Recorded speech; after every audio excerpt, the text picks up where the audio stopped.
Cartoon, ব্যঙ্গচিত্র ও পোস্টারের ভাষা। আমরা নানাভাবে মত প্রকাশ করি, কথা বলে, লিখে, ছবি এঁকে, গান গেয়ে আরও অনেক উপায়ে আমরা মনের ভাব প্রকাশ করতে পারি। কার্টুন, ব্যঙ্গচিত্র ও পোস্টার এরকম কয়েকটি মাধ্যম। এগুলো নির্মল হাসির উপাদান হতে পারে, আবার হাসির মাধ্যমে সমাজের নানা অসঙ্গতিও প্রকাশ করা যায়। শুধু তাই নয়, অন্যায় অত্যাচারের বিরুদ্ধে প্রতিবাদ করতেও কার্টুন, ব্যঙ্গচিত্র ও পোস্টার ব্যবহার করা হয়। পৃথিবীর কোনো দেশে যখন বড় আন্দোলন হয়, তখন চিত্রশিল্পীরা কার্টুন, ব্যঙ্গচিত্র ও পোস্টার আঁকার মাধ্যমে আন্দোলনে অংশগ্রহণ করেন। এগুলোকে বলা যায় রাজনৈতিক কার্টুন, ব্যঙ্গচিত্র বা পোস্টার। এগুলো আন্দোলনে শক্তি যোগায় এবং মানুষকে আরও উজ্জীবিত করে। অন্যান্য দেশের মতো বাংলাদেশেও অনেক বড় বড় আন্দোলন সংগ্রাম হয়েছে, গণ অভ্যুত্থান হয়েছে, নানা শ্রেণী পেশা আর মতের মানুষ নেমে এসেছে রাস্তায়। তখন আমাদের চিত্রশিল্পীরাও এগিয়ে এসেছেন। তারা মিছিল মিটিং করেছেন, অন্যদের সাথে নানা কর্মসূচি পালন করেছেন। তবে অন্যদের চেয়ে আলাদা একটা কাজও করেছেন তারা। কার্টুন, ব্যঙ্গচিত্র ও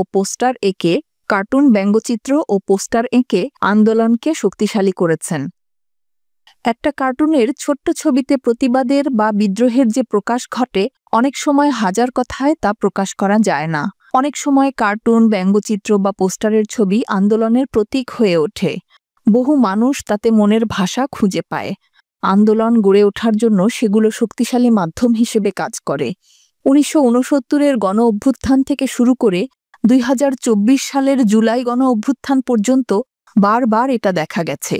এসব আন্দোলন সংগ্রামে বহু কার্টুন, ব্যঙ্গচিত্র ও পোস্টার আঁকা হয়েছে। জুলাই গণ অভ্যুত্থানের সময় সারা দেশের দেয়ালে দেয়ালে অসংখ্য গ্রাফিতি আঁকা হয়েছে। 69-এর গণ অভ্যুত্থানের সময় শেখ তোফাজ্জল হোসেনের আঁকা একটি কার্টুনে দেখা যায় একটি গরু ঘাস খাচ্ছে পূর্ব পাকিস্তানে, কিন্তু তার দুধ চলে যাচ্ছে পশ্চিম পাকিস্তানে। তখন আমাদের দেশের নাম ছিল পূর্ব পাকিস্তান। আমাদের দেশকে পশ্চিম পাকিস্তানি শাসকেরা শোষণ করত। শোষণের কথাটা তিনি এভাবে প্রকাশ করেছেন।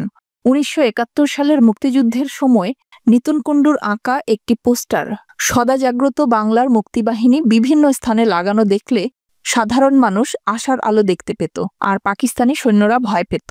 1990 সালে স্বৈরাচার বিরোধী গণ অভ্যুত্থানের আগে দেশ আজ বিশ্ব বেহায়ার খপ্পরে শিরোনামে একটা ব্যঙ্গচিত্র এঁকেছিলেন পটুয়া কামরুল হাসান।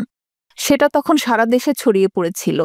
একটি ছবি আর একটি মাত্র বাক্য দেশের মানুষের জন্য অসাধারণ প্রেরণার উৎস হয়ে উঠেছিল। গণবিরোধী শাসকেরা কার্টুন আঁকার জন্য অনেক সময় শিল্পীদের নির্যাতন করে জেলখানায় বন্দি করে রাখে, এমনকি হত্যাও করে। এইসব ভয়ভীতি উপেক্ষা করেও অনেক চিত্রশিল্পী ছবি ও কার্টুন আঁকেন। জুলাই গণ অভ্যুত্থানের আগে একটি কার্টুনের শিরোনাম লিখেছিলেন বলে লেখক মুশতাক আহমেদকে জেলখানায় নির্যাতন করে হত্যা করা হয়েছিল। গণ অভ্যুত্থানের সময় চিত্রশিল্পী দেবাশিস চক্রবর্তী অনেক কার্টুন ও পোস্টার এঁকেছেন। এগুলো গণ অভ্যুত্থানের প্রেরণার উৎস হয়ে থাকবে। তবে 2024 সালের গণ অভ্যুত্থানে নাম না জানা শিল্পীরাই সবচেয়ে বেশি কার্টুন আর ব্যঙ্গচিত্র এঁকেছেন।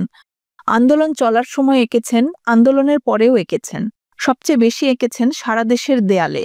এগুলোকে গ্রাফিতি বলা হয়। এর পাশাপাশি শিল্পীরা বিপুল ব্যঙ্গচিত্র ও মিম প্রচার করেছেন সামাজিক যোগাযোগ মাধ্যমে।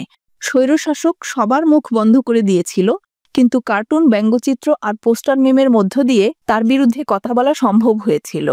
সারা দেশের দেয়াল জুড়ে আঁকা অসংখ্য গ্রাফিতি হয়ে উঠেছিল প্রতিবাদের ভাষা। তাই আমাদের মনে রাখতে হবে, অন্যায়ের প্রতিবাদ শুধু লিখে বা কথা বলে নয়, ছবি এঁকে, গান গেয়ে, এমনকি নৃত্য করেও করা যায়। এদেশের মানুষ যুগে যুগে নানা আন্দোলন সংগ্রামে এমন প্রতিবাদ করেছেন। এইসব কার্টুন, ব্যঙ্গচিত্র ও পোস্টার তাই আমাদের ইতিহাসের সম্পদ। এগুলো আন্দোলনের স্মৃতি ধরে রাখবে, নতুন দিনের নতুন প্রয়োজনে আমাদের নতুনভাবে জাগিয়ে তুলবে। শব্দার্থ ও টিকা। ব্যঙ্গচিত্র অর্থ বিশেষ ধরনের কার্টুন। গণ অভ্যুত্থান অর্থ সর্বস্তরের মানুষের যে আন্দোলনের মুখে স্বৈরশাসকেরা ক্ষমতা থেকে সরে যেতে বা দাবি মেনে নিতে বাধ্য হয়।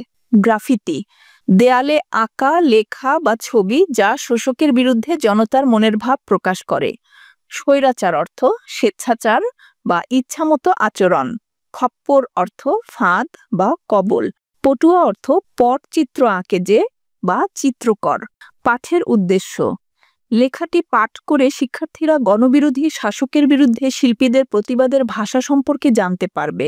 কার্টুন, ব্যঙ্গচিত্র, পোস্টার ও গ্রাফিতির মতো শৈল্পিক কর্মকাণ্ডের সঙ্গেও পরিচিত হতে পারবে। পাঠ পরিচিতি, শাসক শ্রেণী যখন স্বৈরাচারী হয়ে ওঠে তখন সকল শ্রেণীর মানুষের মতো চিত্রশিল্পীদেরও মনে বিদ্রোহ জাগে। জনতার সঙ্গে মিছিল সমাবেশে যোগ দেওয়ার পাশাপাশি কার্টুন, ব্যঙ্গচিত্র ও পোস্টার আঁকার মাধ্যমে তারা গণ আন্দোলনে অংশগ্রহণ করেন। তাদের এ সকল চিত্রকর্ম আন্দোলনে শক্তি যোগায় এবং মানুষকে সামাজিক অসঙ্গতির বিরুদ্ধে প্রতিরোধের চেতনায় উজ্জীবিত করে তোলে। বাংলাদেশের নিকট ইতিহাসে 3টি গণ অভ্যুত্থান সংঘটিত হয়েছে। প্রথমটি 1969 সালে, দ্বিতীয়টি 1990 সালে এবং তৃতীয়টি 2024 সালে। প্রতিটি আন্দোলনেই শিল্পীরা শৈল্পিক কর্মকাণ্ডের মাধ্যমে গুরুত্বপূর্ণ ভূমিকা পালন করেছেন। গণ আন্দোলনে অংশগ্রহণ করতে গিয়ে তারা বিভিন্ন রকম নির্যাতনের শিকার হয়েছেন। চিত্রশিল্পীদের এসব সৃষ্টি ইতিহাসের স্মৃতি যেমন ধরে রাখবে, তেমনি ভবিষ্যতের সকল অন্যায়ের বিরুদ্ধে প্রতিবাদের প্রেরণা হিসেবেও কাজ করবে।